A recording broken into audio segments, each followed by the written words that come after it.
Golkarpedian tanggal 8 April 2025, jam sudah menunjukkan pukul 8 malam lewat 15 menit. Kota Solo diguyur hujan, tapi langkah kaki Bahlil Lahadalia mantap menuju rumah pribadi Jokowi di Jalan Kutai Utara nomor 1. Tidak sendiri, ia datang bersama istri dan anak-anak. Bahkan Menteri Kependudukan Wihaji ikut serta. Bukan kunjungan biasa, ini malam lebaran. Dan rumah itu bukan sekedar rumah, tapi pusat magnet politik pasca kekuasaan. Dalam waktu sejam lebih, ruang tamu itu menjadi saksi obrolan antara murid dan guru, antara loyalitas dan mungkin juga ambisi.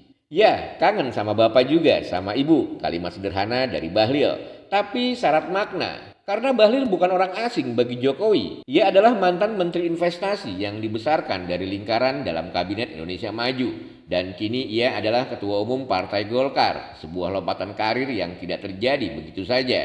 Pertanyaannya, apakah pertemuan ini adalah bentuk penghormatan biasa atau sebuah langkah taktis dalam permainan catur 5 tahunan?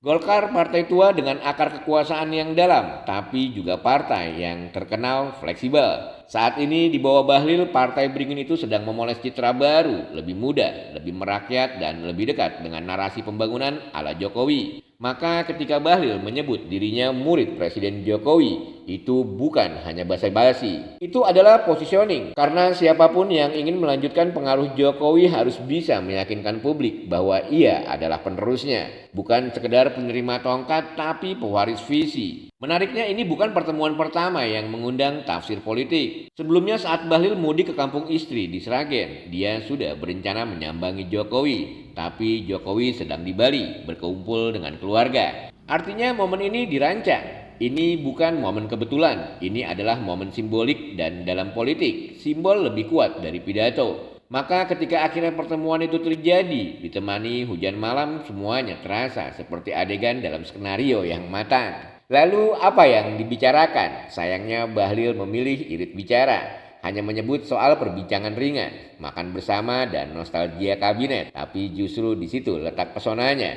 Karena dalam politik yang tidak dikatakan sering lebih keras dari apa yang diumumkan. Dan ingat, Jokowi bukan politisi biasa. Setelah 2 periode memimpin negeri ini, pengaruhnya tak berhenti di masa jabatan.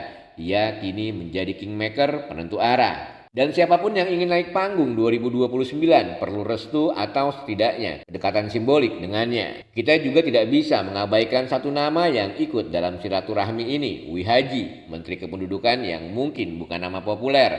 Tapi kehadirannya mengindikasikan bahwa pertemuan ini juga soal tim, soal barisan, soal orang-orang yang siap digerakkan. Dalam konteks politik modern, pertemuan informal seperti ini bisa lebih menentukan dibanding deklarasi resmi. Karena disitulah kepercayaan diuji.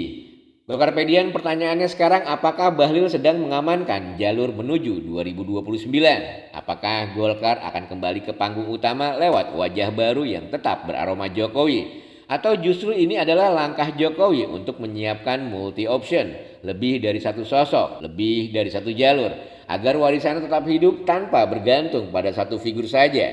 Apakah ini soal Bahlil atau soal siapapun yang bisa menjadi anak ideologis Jokowi berikutnya?